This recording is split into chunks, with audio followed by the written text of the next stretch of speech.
The Valley of Fear, 1915. Episode 3, The Mystery of the Moat and Drawbridge.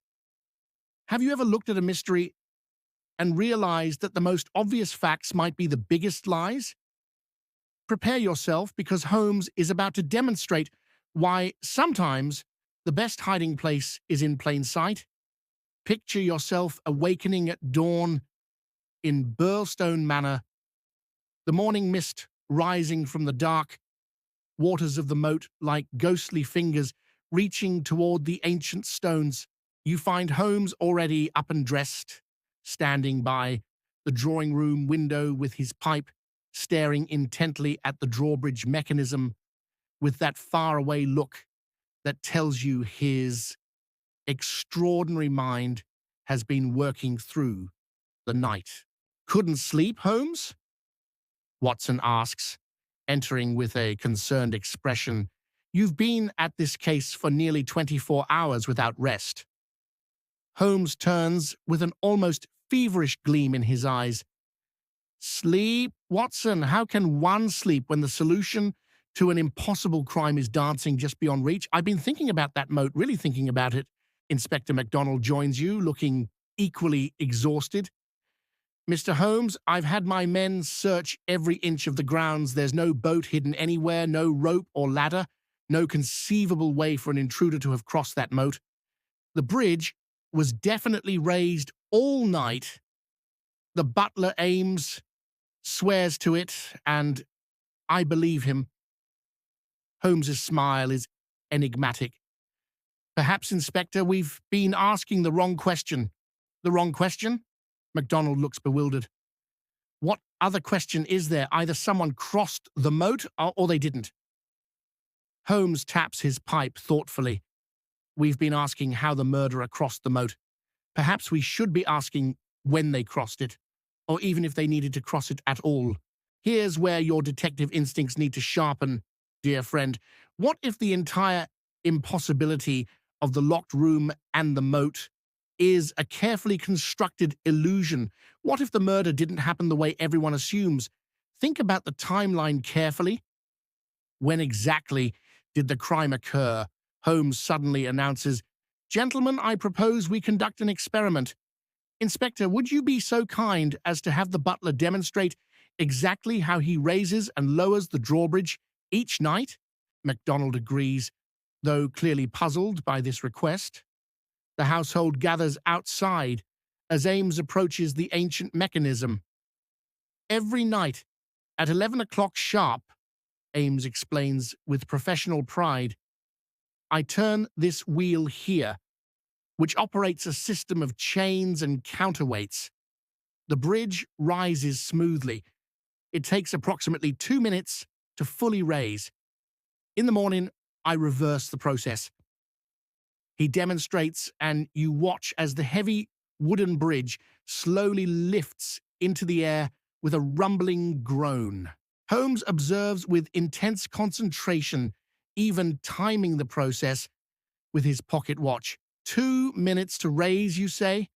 And it must be lowered manually. There's no automatic mechanism. Ames confirms, That's correct, sir. It's purely mechanical, operated by hand. No one can cross once it's raised. The gap is far too wide and the water too deep. And yet, Holmes murmurs, someone did cross. Or did they? He turns to Cecil Barker with sudden intensity. Mr. Barker, you said you were in the drawing room with Mrs. Douglas when you heard the shotgun blast. What time was that exactly? Barker considers, shortly after midnight, perhaps 10 or 15 minutes past the hour. We both heard it clearly and rushed to the study immediately. Watson interjects. But Holmes, if the bridge was raised at 11 and the shot was fired after midnight, that's over an hour during which the house was sealed.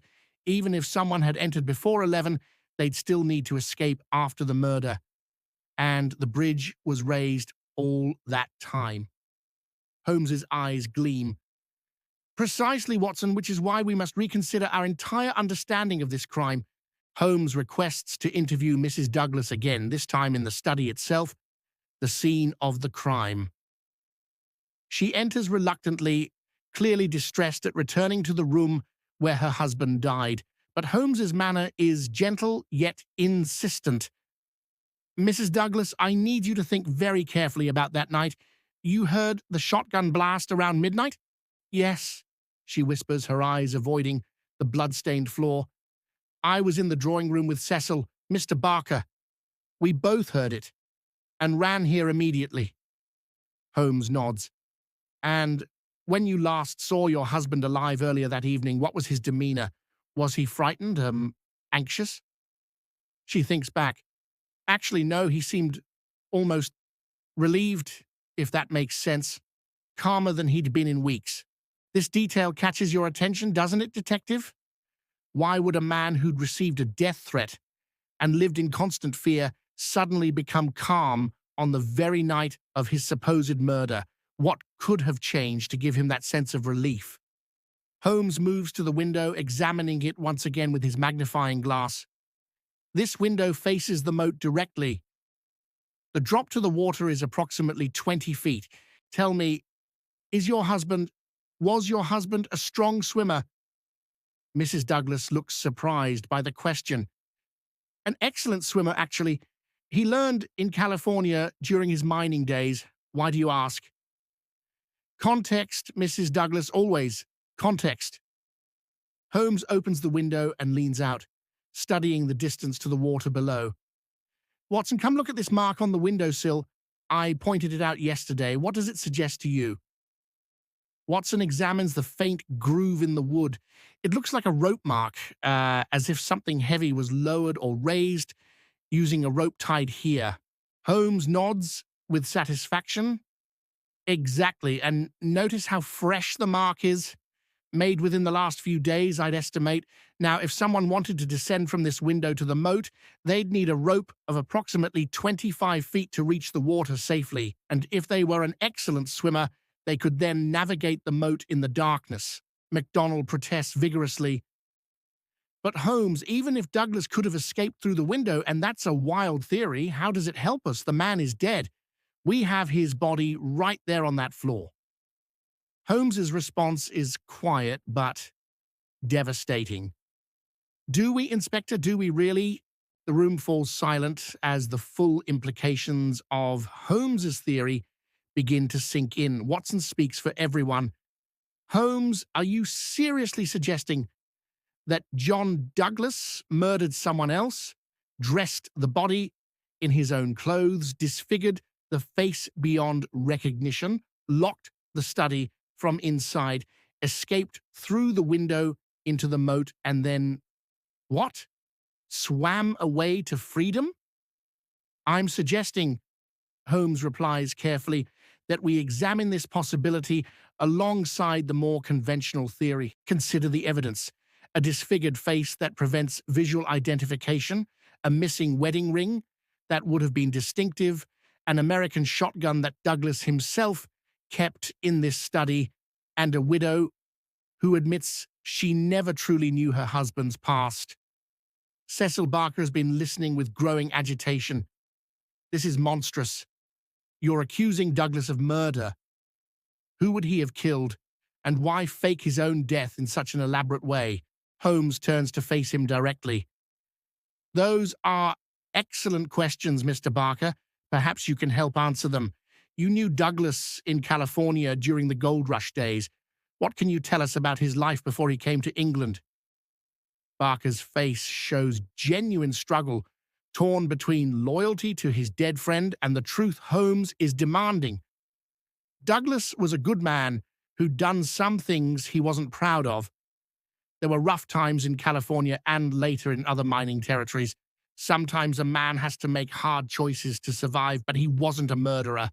"I didn't say he was," Holmes responds, "but I believe he was a marked man, hunted by an organization that would never stop until he was dead. The VV-341 card we found suggests he was connected to something called Vermissa Valley and a group called the Scowrers. Do those names mean anything to you, Mr. Barker?" You watch carefully as Barker's expression shifts from defiance to resignation. "I promised Douglas I'd never speak of those days. He made me swear it. But I suppose it doesn't matter now if he's really dead. He takes a deep breath. Vermissa Valley was a coal mining region in Pennsylvania. The Scowrers were a secret society, part labor union, part criminal gang.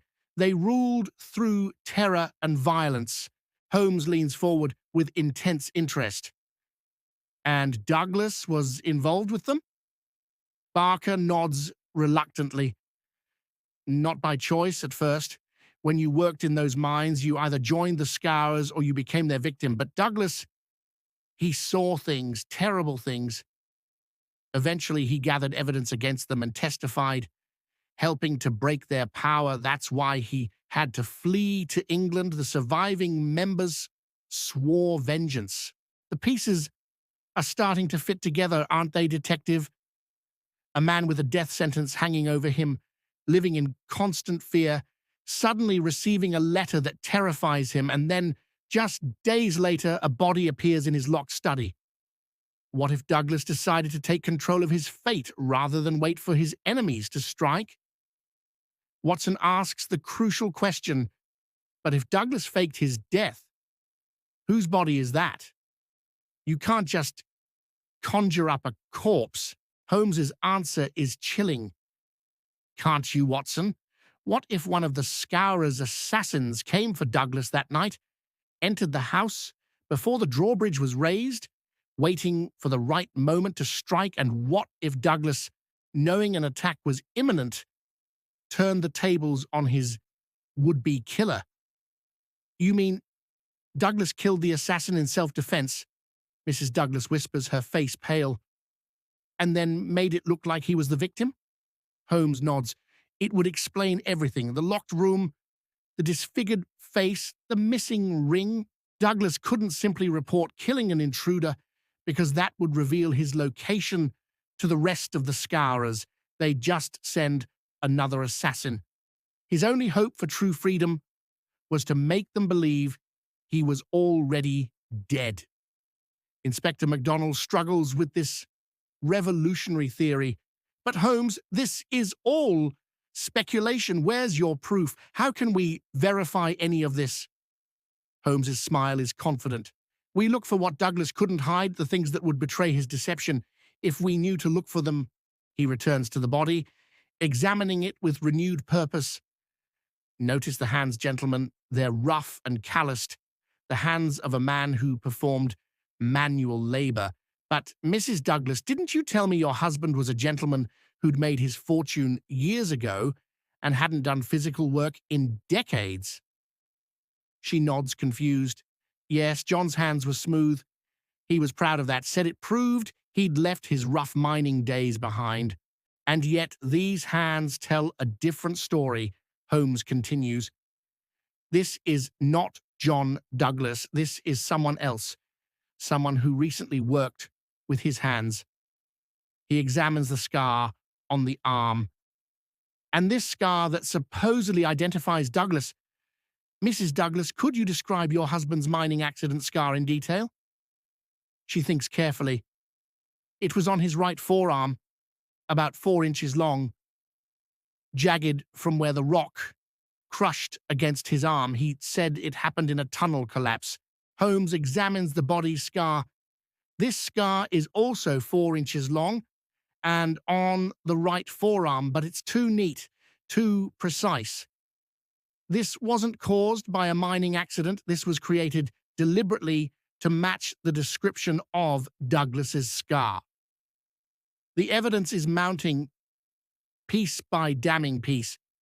Watson examines the scar himself and has to agree. And you're right, Holmes, this looks more like a knife cut than a crushing injury.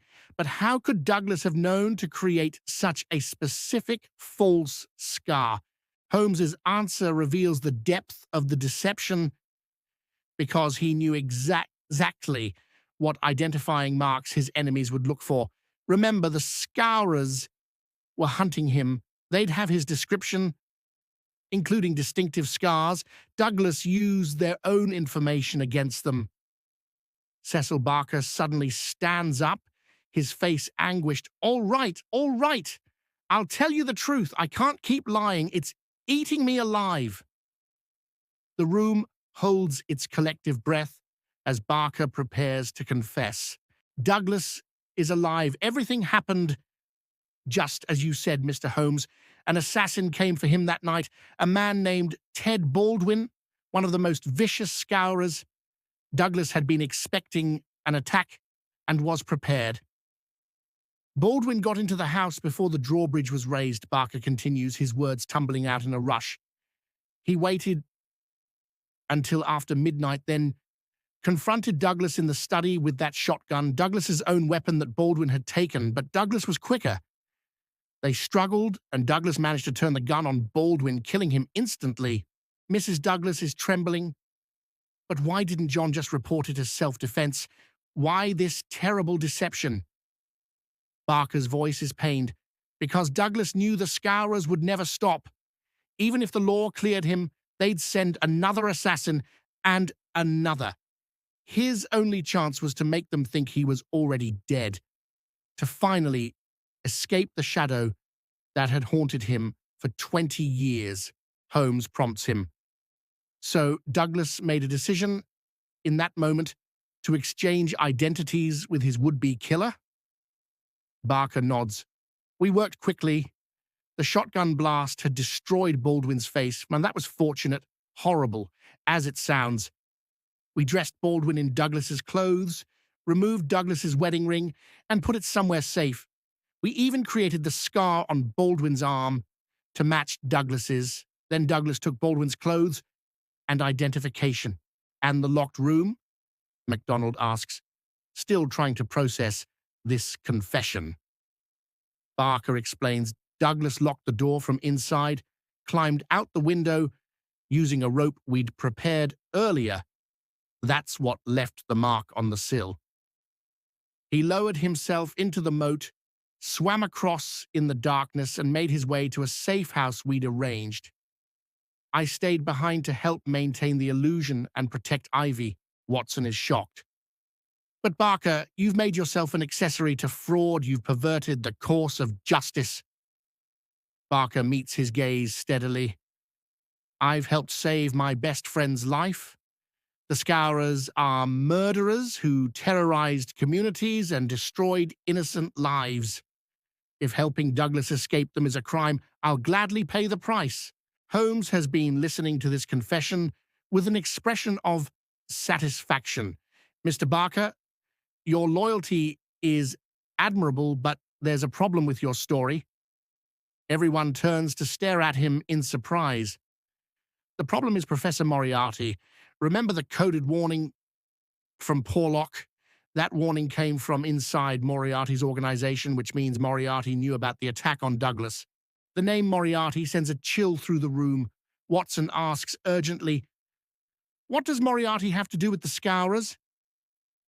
Holmes's voice is grave. "Moriarty's criminal network extends throughout Europe and has connections in America. I believe he's been providing the Scowrers with intelligence and resources in their hunt for Douglas, for a price, of course. Nothing happens in London's underworld without Moriarty's knowledge or permission." Mrs. Douglas looks terrified. "Does that mean John is still in danger? Even if the Scowrers think he's dead, Moriarty might know the truth?" Holmes nods slowly. "It's possible Porlock sent the warning because he has some conscience left. But Moriarty is far more dangerous than any Scowrer. He doesn't kill for vengeance or passion. He kills for profit and to maintain his position as London's criminal mastermind." Inspector MacDonald faces a terrible dilemma. "Mr. Holmes, if what Barker says is true, I should arrest both him and Mrs. Douglas for fraud and obstruction of justice. The body in that study is a murdered man, even if he was a criminal himself, but how can I prosecute them for saving Douglas from assassins?" Holmes's response is measured. "Inspector, I believe justice must sometimes be flexible in service of a higher good. Consider what we know," Holmes continues. "Ted Baldwin came here to commit murder. He died in the attempt, killed by the very man he meant to assassinate. Douglas's only crime was staging his death rather than waiting to be killed. As for Barker and Mrs. Douglas, they helped protect an innocent man from a criminal organization. Is that truly a crime worth prosecuting? MacDonald struggles with his conscience, and you can see the conflict written on his face. Duty versus justice, law versus morality. Finally, he makes his decision. Mr. Holmes, I'm going to do something I've never done in my career. I'm going to accept that Ted Baldwin died attempting to commit murder, that John Douglas defended himself, and that the subsequent confusion about identification was an honest mistake in the chaos following the shooting. However, MacDonald adds firmly, I cannot simply let Douglas vanish. If he's alive, he must present himself to the authorities and answer questions. His statement will be necessary to close this case properly. Barker looks uncertain. I'd need to contact him first. Make sure it's safe. The Scowrers might still be watching. Holmes interjects. I suggest we use the newspapers to our advantage.